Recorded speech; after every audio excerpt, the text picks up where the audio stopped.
지난 한 주간은 엉뚱한 노인네가 600년 된 남대문에다 불을 질렀어요. 참 이해가 되지 않습니다. 전 그것을 보면서 80이 가까운 노인네가 그저 사람의 댐댐이가 그것밖에 안 되나. 참 절망적이에요. 또 하나는 그 남대문이 불탈 때 그 맨날 불 끄는 전문가들이 아주 과감하게 지붕을 뚫고 물을 부었으면 그렇게 피해도 보지 않고 순식간에 꺼집니다. 그런데 4시간, 5시간을 엄청난 물만 뿜어대는데 원리를 보면 톡 안에다 불 질러놓고 톡 주변에다가 물 뿌리는 거예요. 그러니까 물 뿌리면서 바람이 들어가니까 오히려 부채질한 꼴이 됩니다. 홀랑 탔잖아요. 21세기 전문화 시대에 불 끄는 사람들이 그 불 끄는 불난 곳 구조도 모르고 그냥 물만 뿌려대는 걸 보면서 이게 우리나라 사람들의 인격도 그렇고 기술도 그렇고 총체적으로 이 수준밖에 되지 않나 그렇게 바라보면서 참 얼마나 세계적으로 속된 말로 쪽팔리는 일입니까? 600년 된 문화재를 홀랑태버려 구워 먹었어요. 사람이 이렇게 참 부족하고 못났다. 어제는 제가 울산에서 결혼 주례 때문에 갔다가 밤에 늦게 오는데 하루 종일 이제 뭐 하고 주례를 하는데 얼마나 조명이 여기보다 더 뜨거워요. 끝나고 밥 부랴부랴 먹고 밤중에 주일 예배 드려야 되니까 밤중 밤새도록 몰고 오는데 분명히 저는 차에 내비게이션이 있어요. 빨리 집에 가야 된다는 것 때문에 몰다 보니까 이렇게 조금 오바도 되고 그러는데 분명히 내비게이션에서 50m 앞에 110km로 가십시오 하는데 오면서도 저거 왜 떠드는지 모르겠어요. 저게 나보고 그러는 건가? 왜 110km로 가라는 건가? 순간적으로 그러다가 2개가 번쩍해서 찍혔어요. 참 못난 건 나다. 분명히 저기서 내가 그거 15만 원 주고 달고 그리고 그게 아주 충성스럽게 50m 앞에서 110km 이상 되면 걸린다. 그래도 속도를 안 주니까 딸랑딸랑딸랑 그래. 그런데 나는 저거 왜 딸랑딸랑 그리나? 그러다 번쩍하니까 이래서 딸랑 매는구나. 참 사람이요 그래요. 신앙생활도 그래요. 우리가 다 하나님 잘 아는 것 같고 잘 믿는 것 같아도 그렇진 않아요. 며칠 전에 제가 설교 그랬잖아요. 서울의 어느 큰 교회의 어느 집사님이 어느 교회 집사님이 새벽기도 마치고 내려오다가 배가 고프다고 남의 가게에 있는 계란 한 판을 훔쳤어요. 도둑년 됐죠? 그죠? 훔쳤으니까 도둑년이지 뭐라고 그래? 도둑 여사라고 그래요? 뭐라고 그래요? 자, 그래서 경찰서 새우랑 차고 갔어요. 그랬더니 담임 목사님이 선처를 하면서 이 집사님은 교회에다가 1억 원을 헌금하는 사람입니다. 그런데 교회에 1억을 헌금할 수 있는 사람이 그래 배고프다고 계란 한 판을 도둑질합니까? 도대체 이게 그 사람의 신앙관이 잘못된 거예요. 하나님 그런 하나님이 아니거든요. 하나님은 그저 헌금만 많이 하면 좋아하는 하나님이 아니에요. 예수님은 그 생활비 그 일부 그 전부라고 그랬어요. 예수님은 그 2랩돈 요즘으로 말하면 애들을 3뱃돈 줘도 받지 않는 동전 2푼이요. 요즘은 애들이요 동전 3뱃돈 주면 받지도 않아요. 에이 이러고 안 받아. 배추 같은 거 퍼런 거 달래요.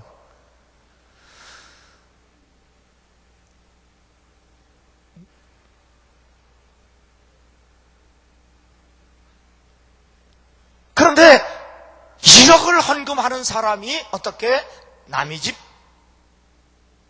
계란을 훔쳐요. 그만큼 도덕성이 피폐해진 거예요. 이게 예수를 믿어도 그래. 예수를 믿어도. 그건 엄격하게 말하면 믿는 게 아니죠.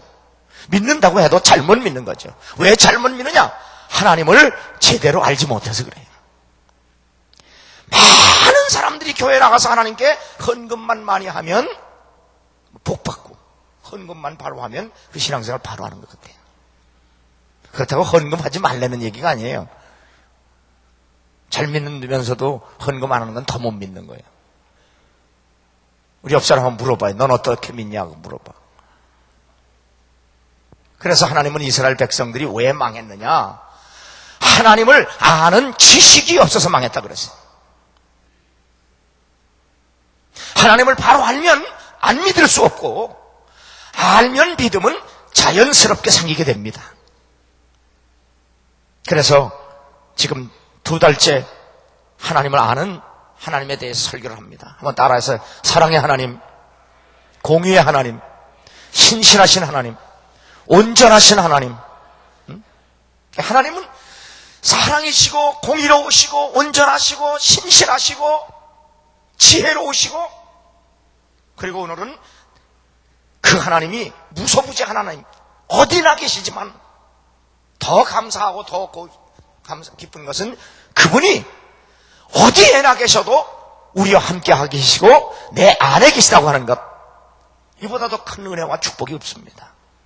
그래서 어거스틴은 사람에게 가장 좋은 것이 뭐냐? 임마누엘, 하나님이 우리와 함께 하는 거다. 그래서 사도 바울도 고린도 교인들에게 편지를 쓰면서 너희가 정말 믿음으로 사는지 스스로 시험해봐라. 네가 정말 믿음으로 사는지. 그럼 믿음으로 산다는 것이 뭐냐? 내 안에 그리스도가 계시냐 그 말이야. 내 안에 그리스도가 계시냐? 그리스도가 계시냐는 말은 그리스도 영, 성령이 내 안에 계시냐 그 말이야.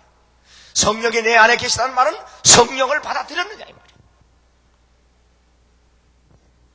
아폴로스라고 하는 목사는 내가 성령은 들어보지도 못했다. 목사인데도 그랬어요.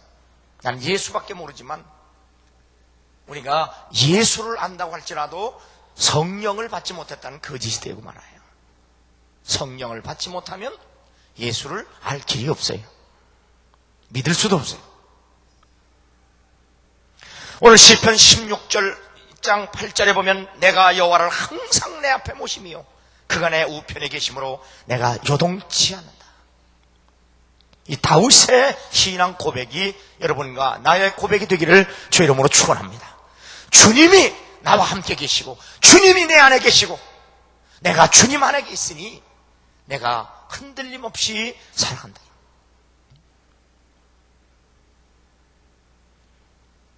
예레미야 23장 24절에 보면 나 여호와가 말하노라 나는 가까운데 하나님이여 먼데 하나님은 아니냐. 나 여호와가 말하노라 사람이 내게 보이지 아니하려고 누가 자기를 은밀한 곳에 숨길 수 있겠느냐. 나 여호와가 말하노니 나는 천지에 충만하지 아니하냐. 하나님은 가까운 하나님. 그렇다고 해서 가깝기만 하는 분이 아니라 먼 곳에도 계신 분, 여기도 계시고 저기도 계시고, 그것을 성경은 충만이라고 말씀하고 있습니다. A.W. 토저는 이 하나님의 충만을 이렇게 설명합니다. 양동이에 물을 담아가지고 바다에 집어넣으면 그 양동이가 가라앉습니다. 그러면 그 양동이 안에 모든 대양의 물이 다 잠겨져 있는 겁니다. 그럼에도 불구하고 그 대양 안에 양동이는 잠겨 있는 겁니다.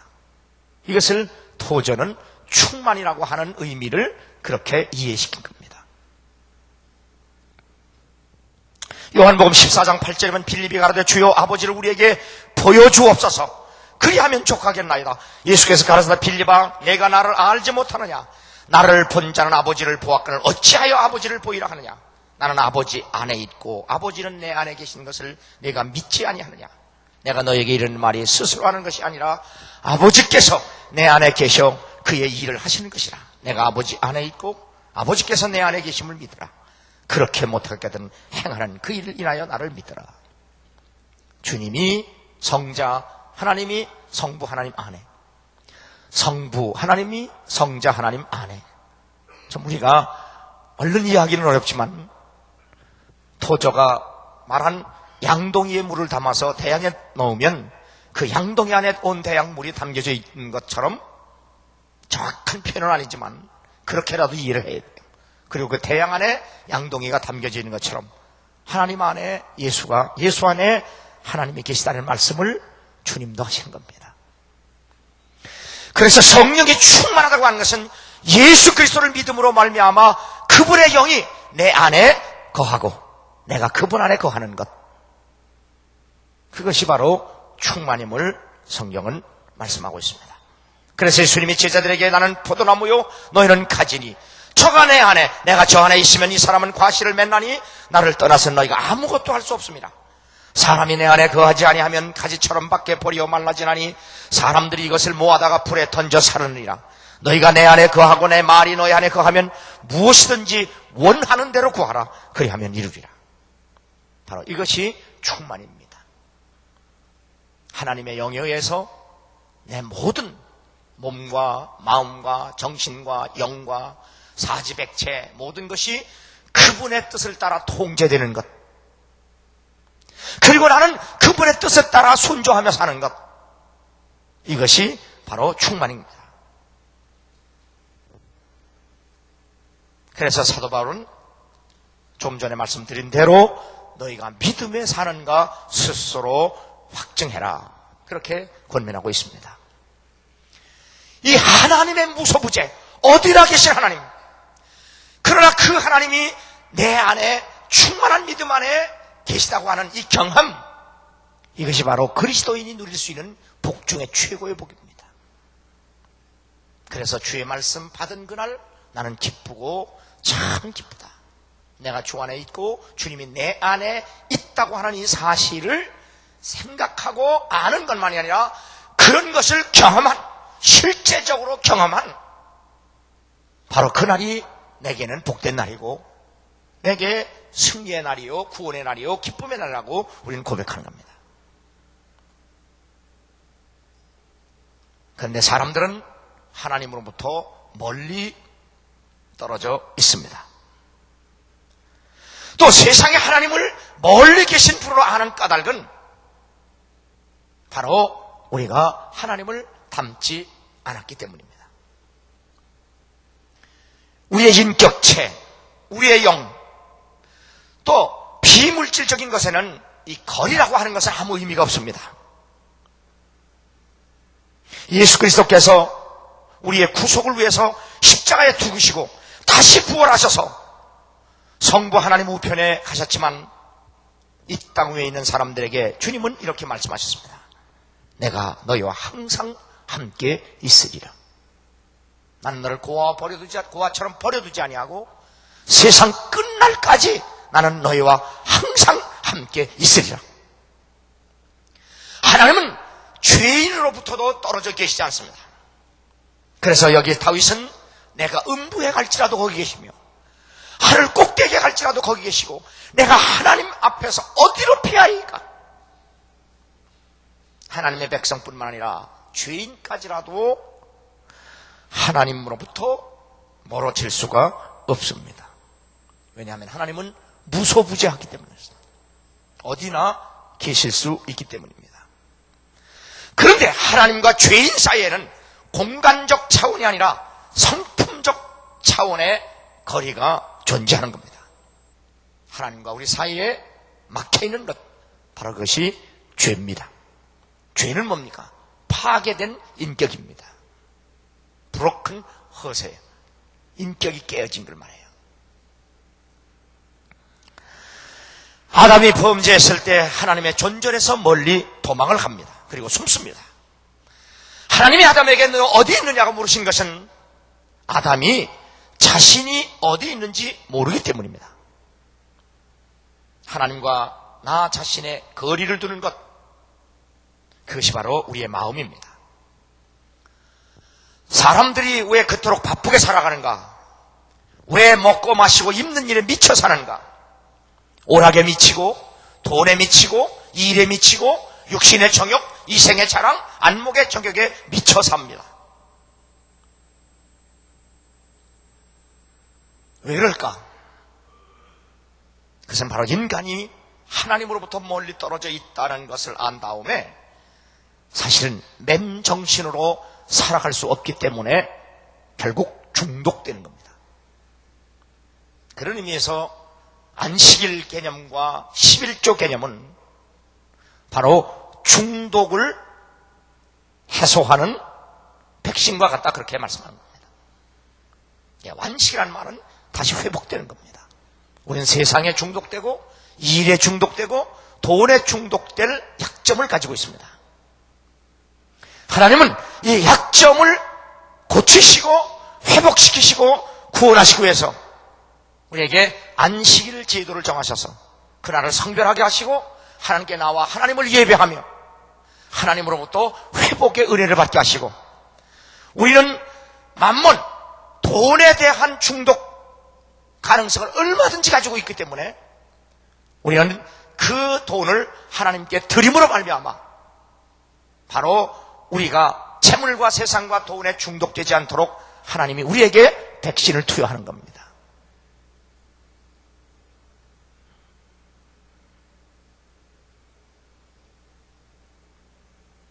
하나님으로부터 떨어져 있는 인생은 맨정신으로 살아갈 수 없기 때문에 하나님과 자신의 사이에 존재하는 무한한 거리를 영원히 좁힐 수 없다는 것을 알고 난 뒤에 그냥 맨정신으로 살 수 없는 그것을 바로 어느 곳에 집착하고 어느 곳에 중독되고 어느 곳에 몰두해서 살아가게 되는 겁니다. 그것이 바로 죄입니다.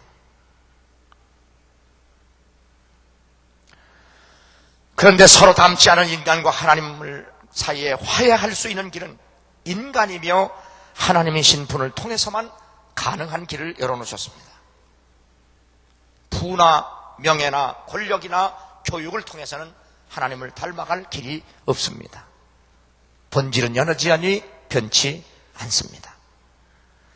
여전히 허영심에 이끌려 살고 영적 무지 때문에 보지 못하고 하나님의 생명에서 떠나 있고, 영적 무지 때문에 보지 못하고 하나님의 생명에서 떠나 있어 세상에서 소망이 없고 하나님도 없는 삶이 됩니다. 인간은 스스로 자신을 고칠 수가 없습니다. 종교도 철학도 학교도 교육도 정부의 정책도 인간을 고치려고 시도해보지만 실패하고 맙니다. 영어에서 고친다는 단어를 큐어라는 말로 쓰는데, 이 큐어라고 하는 말은 의사에게도 쓸 수 없는 말이 됩니다. 결국 케어, 돌본다는 말을 씁니다. 사람을 고치는 것은 하나님만이 하실 수 있다는 사실을 경험을 통해서 알 수 있는 겁니다. 어떤 경우에도 사람은 사람을 고칠 수가 없습니다. 우리는 하나님으로부터 무한히 떨어져 있다는 느낌에서 벗어나서 야곱처럼 이렇게 고백할 수 있어야 합니다. 야곱이 자비 깨어 가로되 여호와께서 과연 여기 계시거늘 내가 알지 못하였도다. 이에 두려워하여 가로되 두렵도다. 이것이요 다른 것이 아니라 이는 하나님의 전이요 이는 하늘의 문이로다 하고, 야곱이 아침에 일찍 일어나 베개하였던 돌을 가져 기둥으로 세우고 그 위에 기름을 붓고 그곳 이름을 베델이라 하였더라. 이 성의 본 이름은 루스더라. 야곱이 서원하여 가로되 나와 함께 계시사 내가 가는 이 길에서 나를 지키시고 먹을 양식과 입을 옷을 주사 나로 평안히 아비 집으로 돌아가게 하시오면 여호와께서 나의 하나님이 되실 것이요 내가 이 기둥으로 세운 이 돌이 하나님의 전이 될 것이요 하나님께서 내게 주신 모든 것에서 10분 1을 내가 반드시 하나님께 드리겠나이다 했다. 야곱은 형을 피하여 도망가다가 베델에서 하나님을 만납니다. 야곱은 이렇게 고백합니다. 하나님이 여기 계시거늘 여러분이 계신 그곳, 여러분이 있는 그곳, 바로 그곳에 하나님이 계시고 바로 그곳에서 하나님께 영광 돌리며 예배하겠다고 하는 바로 그것이 베델인데, 그것은 신약에서 오늘의 교회를 상징하고 있는 겁니다. 우리는 교회에서 하나님을 만나고 그래서 교회에서 하나님을 예배하는, 세상은 넓고 많지만 크지만 그 중에서도 하나님이 성별된 것, 그곳에서 만나주시고 그곳에서 찾아주시고 그곳에서 하나님을 찾아갈 수 있게 하신, 그래서 교회가 하나님이 뽑아주시고 세워주신 곳이라는 사실을 신구약을 통해서 말씀하고 있는 겁니다. 그래서 교회와 성도는 하나님과 화해한 인격체, 하나님께서 생사화복을 주장하시는 인격체, 하나님께서 평안케 하시고 하나님께 영광을 돌리고 바로 하나님이 변화시킨 사람의 공동체, 모임, 이거를 우리는 교회라 그렇게 말씀하고 있습니다. 그러므로 확실히 회심한 죄인, 자신이 예수 그리스도로 말미암아 하나님의 본성의 접붙임을 받았음을 아는 사람들, 그래서 그 기쁨이 충만한 것, 바로 그것이 천국이요, 바로 그것이 우리의 교회요, 그리고 여러분의 가정이 되어야 될 줄로 믿습니다. 천국에서는 하나님의 임재가 방해받지를 않고 우리에게 온전히 허락된다는 사실입니다. 지옥은 왜 지옥입니까? 지옥에는 하나님의 임재에 대한 인식이 없기 때문에 그렇습니다. 그러므로 지옥은 하나님을 알지 못하고 하나님을 경험하지 못하고 하나님을 느끼지 못하는 것, 바로 그것이 지옥입니다. 인간이 하나님을 닮지 않았기 때문에 지옥이 생긴 겁니다. 그리고 하나님의 성품을 닮지 않은 사람들의 종착지가 바로 지옥입니다. 하나님이 인간이 하나님과 화목되게 하는 것, 세 가지 요소가 있습니다. 첫째는 속죄입니다. 죄 사함을 받아야 합니다. 그리고 구원을 받아야 합니다. 둘째는 칭의입니다. 하나님께 의롭다고 인정이 되어야 합니다. 셋째는 중생입니다. 거듭나야 합니다. 속죄는 예수 그리스도께서 십자가에서 이루신 일이요, 칭의는 죄인인 인간의 예수 그리스도의 구속의 의를 믿음으로 말미암아 하나님께서 의롭다고 선언하는 겁니다. 우리가 예수 그리스도의 구속의 은혜를 믿음으로 말미암아 예수 그리스도가 십자가에 죽고 우리의 죄를 대속하는 것, 그것이 바로 하나님의 은혜인데, 그 하나님의 의를 믿음으로 말미암아 하나님이 우리를 의롭다고 인정하는 겁니다. 그게 칭의입니다. 그런데 이 칭의는 중생과 결코 개념은 다른데 떨어질 수가 없습니다. 하나님이 우리를 의롭다고 인정하면 동시에 거듭날 수밖에 없습니다. 거듭나지도 않은 사람, 변하지도 않았는데 어떻게 의롭다고 말씀합니까? 그러므로 믿음은 용서와 구원을 전제로 하는 겁니다. 그 믿음이 진정한 믿음일 때 하나님은 우리를 의롭다고 인정하는 것과 동시에 우리는 중생할 수밖에 없습니다. 이것이 하나님께서 우리에게 베푸시는 놀라운 신비요 은혜입니다.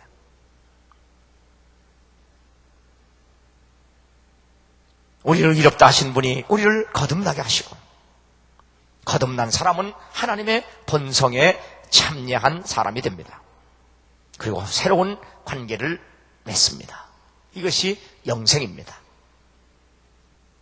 이 일을 주님은 하나님의 영으로 늘 내 안에 계셔서 너희 안에서 행하시는 일은 하나님이시니 당신의 기쁘신 뜻을 위하여 내 마음에 소원을 두고 행하신 하나님, 이 하나님이 먼데 하나님이 아니라 내게 가깝고 내 마음에 있고 내 입에 있다. 입으로 시인하여 구원에 이르고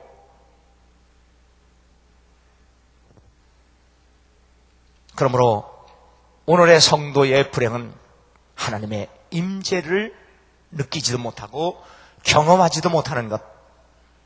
그래서 좋은 예배당을 짓고 장엄한 오르간을 설치해놓고 아주 시설이 좋고 조명을 번쩍해도 살아계신 하나님이 나와 함께 하신다는 그 믿음, 그리고 그 임재, 그리고 내가 찬양을 우리 멋을 부리고 공둥공둥 뛰어도 주님이 나와 함께 계신 그 임재를 느끼지 못하면, 많은 한국의 그리스도인들은 초막에 살다가 예수 믿고 궁궐에 살아야 하나님을 믿는 거고 그게 복받은 교회로 압니다. 그러니까 1억을 헌금하면서도 계란 훔쳐먹는 거예요. 아니요. 내가 궁궐에 살다가 초막에 살아도 주님 만나서 구원받고 주님이 나와 함께 계시다는 것을 체험하고 경험하면 바로 초막에 살아도, 궁궐에 살다 초막으로 살아도 거기가 천국이고 여기가 하나님이 계시고 내가 여기서 하나님을 경배하고 하나님께 영광을 돌리리라. 야곱의 고백이 우리의 고백이 되는 거예요. 이 건강한 신앙. 우리 한번 물어봐요. 너 어디서 사니? 응? 15평 아파트 살다가 30평 아파트 살면 복 받았다. 주님은 30평 아파트만 계신 게 아니에요. 15평 아파트도 계시고, 응? 세방에도 계시고, 사글세 방에도 계시고, 쪽방에도 계셔. 거기서 만나면 거기가 천국이 돼. 응? 몰랐어? 근데 대체적으로 살아가는 한국 교인들은 그냥 그게 아니에요. 왜 난 예수를 믿어도 맨날 15평이냐 이게. 왜 하나님이 15평인 줄 아세요? 거기서 만나라 이거예요. 근데 자꾸 30평만 달라는 거예요. 주님은 자꾸 15평에서 만나자는 거예요. 근데 자꾸 30평에서 만나자는 거예요. 그러니까 서로 짝사랑하다 마는 거예요. 그러니까 신앙생활하는 게 고달픈 거예요. 아니요. 주님은 어디나 계세요. 2푼밖에 가지고 없는 그 과부와 같이 계신 주님이요. 12해를 혈류병으로 약한 그 여인과 함께 계시는 주님이에요. 응? 비록 신분이 장녀이지만 주님은 그 곁에 계셨어요. 그래서 그를 변화시키셨어요. 날마다 사기치고 도둑질하는 삭개오 옆에 주님이 계셨어요. 그래서 삭개오가 변화된 거예요. 자기 집에 거하시는 주님, 자기와 함께 계신 주님, 그걸 보고 깨달았어요. 여러분이 죄인이라고 여러분이 잘못했다고 주님 떠나지 않아요. 주님은 여러분 곁에 그냥 계시는 거예요. 여러분이 죄를 지어도 그 곁에 계세요. 그런데 죄 때문에 그 곁에 계신 주님을 모르는 거예요. 나는 여러분의 눈이 곁에 계신, 내 안에 계신 주님을 볼 수 있기를 바랍니다. 경험하시기 바랍니다. 그래서 나와 함께 계신 주님, 내 안에 계신 주님, 내가 주 안에 있는 나에게 딴 근심이 있으랴. 내 사는 길이 어렵고 힘들어도 내 영혼은 평안하다. 왜? 주 안에 내가 있고 주님이 내 안에 계시니.